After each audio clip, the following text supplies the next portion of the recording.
Israel, America और Iran के बीच जंग जारी है और इस बीच सबसे ज्यादा जो फर्क पड़ा है वो गैस पे पड़ा है। अभी तक कहा जा रहा था कि पेट्रोल डीजल पे फर्क पड़ेगा, लेकिन सबसे पहला जो फर्क पड़ा है वो है गैस। एलपीजी, चाहे वो घरेलू गैस हो या कमर्शियल गैस हो, सभी की मारामारी। हालांकि सरकार अभी तक कह रही है कि किसी तरह की कोई किल्लत नहीं है, लेकिन इसके बीच जिला प्रशासन ने कहा है कि कमर्शियल गैस अब वहीं पर दी जाएगी जहां पे ज्यादा जरूरत है, यानी स्कूल और हॉस्पिटल में कमर्शियल गैस की सप्लाई होगी, बाकी जगह सप्लाई नहीं होगी। हम इस वक्त हैं चारबाग में।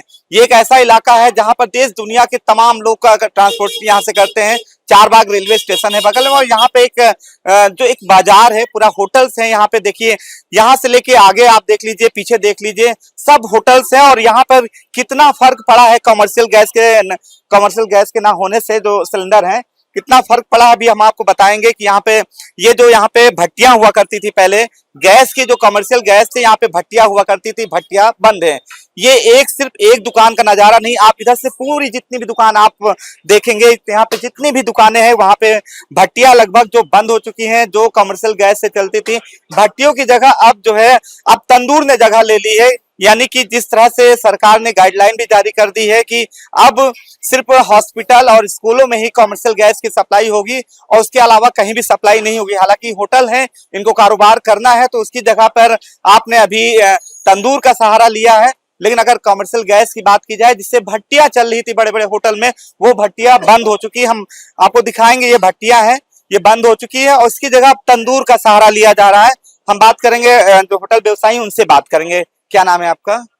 सुरेंद्र शर्मा नाम है। सुरेंद्र जी, जिस तरह से कहा जा रहा था कमर्शियल गैस को लेकर, कमर्शियल सिलेंडर, अब सरकार ने कहा है, यानी जिला प्रशासन ने कहा है कि अब कमर्शियल गैस की सप्लाई वहीं पे होगी, स्कूल और कॉलेज में। आप लोगों पर कितना फर्क पड़ा है? क्योंकि पूरे देश कई राज्यों में देख रहे हैं कि कमर्शियल गैस की वजह से होटल का जो कारोबार है, व्यवसाय बिल्कुल ठप पड़ चुका है। ऐसा है, कमर्शियल गैस की आपूर्ति विगत 4 दिन से बंद है, लेकिन संकट है क्योंकि वहाँ पे युद्ध चल रहा है।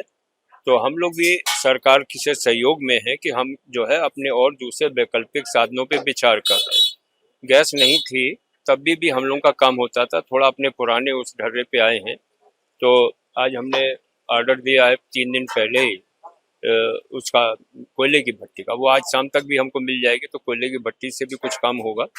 और ये कल ले आए हैं, ये इस पे भी काम हो रहा है। ये इंडक्शन है, देखिए इसका जो कमर्शियल गैस के विकल्प के तौर पे अभी आपने बताया है कि वो कोयले का सहारा ले रहे हैं, क्योंकि सरकार के साथ कदम से कदम मिला के चलना है। क्योंकि सरकार के पास अगर दिक्कत है, आपूर्ति में, सप्लाई में दिक्कत है, तो वो सरकार के साथ कदम से कदम मिला के चल रहे हैं। और भी कुछ आप बता रहे थे? ये तंदूर हमने जलवा लिया है, सिर्फ तवे की रोटी आज नहीं उपलब्ध हो पा रही, हो सकता है शाम तक कोयले वाली भट्टी हमारे पास आ जा रही है, तो उसमें फिर बाकी काम हमारा थोड़ा जो इधर पीछे हो गया। कमर्शियल गैस यानी सिलेंडर जो है पूरी तरह से यहाँ पे आप लोगों को मिल नहीं पा रही है। तो 4 दिन से सप्लाई बंद है, क्योंकि बता रहे हैं बॉटलिंग करना इन्होंने बंद कर दिया है, जो जहाँ इनका वो है, तो 4 दिन से आपूर्ति बंद है। आज हम लोग की 4:30 बजे जिलाधिकारी महोदय से भी व्यापार बंधु की बैठक है, वहाँ पे भी हम लोग ये विषय उठाएंगे और इसकी कालाबाजारी ना हो। मैंने लिख के सुझाव भी दिया है कि जो है कम से कम, जहाँ हमारे पास रिकॉर्ड है, हमारी जहाँ से हम गैस एजेंसी से लेते हैं, तो हम हर महीने कितना उठाते रहे, उनके पास साल 2 साल का रिकॉर्ड, हमको उतना सिलेंडर सुनिश्चित कर दें। जब व्यवस्था सुधरे तो कम से कम उतना तो हर व्यापारी जिसका उठाता रहा अभी तक, उतना। हम इनसे भी बात करेंगे, कैसे आप ग्राहकों की डिमांड पूरी कर रहे हैं? इस 4 दिन का अभी बताया, 4 दिन से आप लोगों को सप्लाई नहीं मिल पा रही पूरी तरह से। आने वाले समय में क्या लगता है, विकल्प के तौर पे अभी आपने बताया ये यूज कर रहे हैं, क्या लगता है कब तक कि आप लोगों को कमर्शियल गैस मिलना शुरू हो जाएगा? हमें तो पता चला है कि शायद 1 हफ्ते तक गैस नहीं मिलेगा, लेकिन मैंने इंडक्शन लगवा लिया, कोयले की भट्टी लगवा दी है। तो जब तक ये मसला चलता रहेगा, कोयले की भट्टी और इंडक्शन पे ही काम करते रहेंगे। आप लोग क्या चाहते हैं, जो युद्ध चल रहा है इसके बारे में क्या चाहते हैं कि कैसे ये रुके जल्दी जल्दी, ताकि आप लोग की जो आपूर्ति है वो पूरी तरह से सामान हो? भैया देखिए, युद्ध तो वैसे ही बंद होना चाहिए। युद्ध में लोग भी मरते हैं, पैसा भी उड़ता है, भविष्य भी उड़ता है। ठीक है, दोनों देशों को अपनी ईगो साइड रख के युद्ध रोक देना चाहिए। युद्ध किसी समस्या का समाधान नहीं। जैसे आप होटल व्यवसायी हैं, ऐसे तमाम होटल व्यवसायी हैं जो पूरी तरह से कमर्शियल जो सिलेंडर था उसकी न मिलने की वजह से उनकी भट्टियां बंद हो चुकी है। विकल्प के तौर पर उन्होंने अब वैकल्पिक व्यवस्था के तौर पर अब उन्होंने जो है कोयले का सहारा लिया है। कोयले के अलावा इंसान जो है इलेक्ट्रिक चीज है, उसका गैजेट है, उसका भी इस्तेमाल कर रहे हैं ताकि ग्राहकों की जो डिमांड है वो पूरी हो सके। यहाँ पर भी भट्टियां हुआ करती थी, अब जो भट्टियां गैस ना मिलने की वजह से पूरी तरह से बंद हो चुकी है। अभी आपने बताया, अभी हमारे होटल व्यवसायी से बात हो रही, उन्होंने कहा कि 4 दिन से ये स्थिति बनी हुई है और भी हम लोगों से बात करेंगे। क्या नाम है, आप बताइए।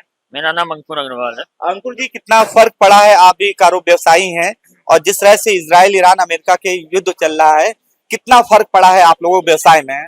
कम से कम 80% का फर्क पड़ा है। इससे जो है हम लोग के गैसें से हट गई हैं, जो है तंदूर लग गए हैं और जो है कई लेबरों को हमको हटाना भी पड़ा है, क्योंकि भाई काम नहीं है तो हम लोग फिर लेबर पर हटा ही रहे, क्या करें। उससे बहुत फर्क पड़ा हम लोग।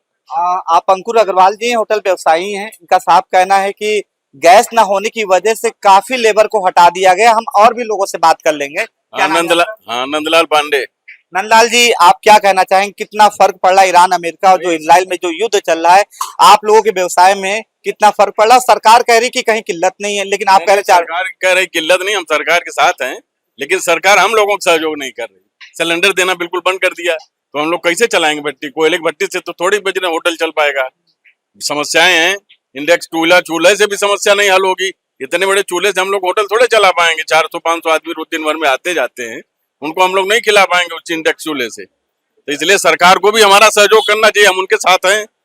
हम भाई सरकार का पूरा सहयोग कर रहे हैं। देखिए, आप होटल व्यवसायी हैं, यहाँ करीब 400 से 500 लोग आते हैं, सभी होटलों का यही हाल है, चार बाग के जितने भी होटल हैं। आप सरकार के साथ कदम से कदम मिला के चलने को तैयार हैं, जो वैकल्पिक व्यवस्था है उसका भी आप इस्तेमाल कर रहे हैं, उसको भी लेके आ रहे हैं, लेकिन आप सभी का एक दर्द है कि जिस तरह से वो सरकार का साथ दे रहे हैं, सरकार को भी उनके व्यवसाय पे ध्यान देना चाहिए ताकि उनके साथ जो काम के जो कारीगर लगे हैं उनकी भी रोजी रोटी चल सके। वीडियो जर्नलिस्ट मोनू के साथ अनूप चौधरी, अनादि टीवी, लखनऊ।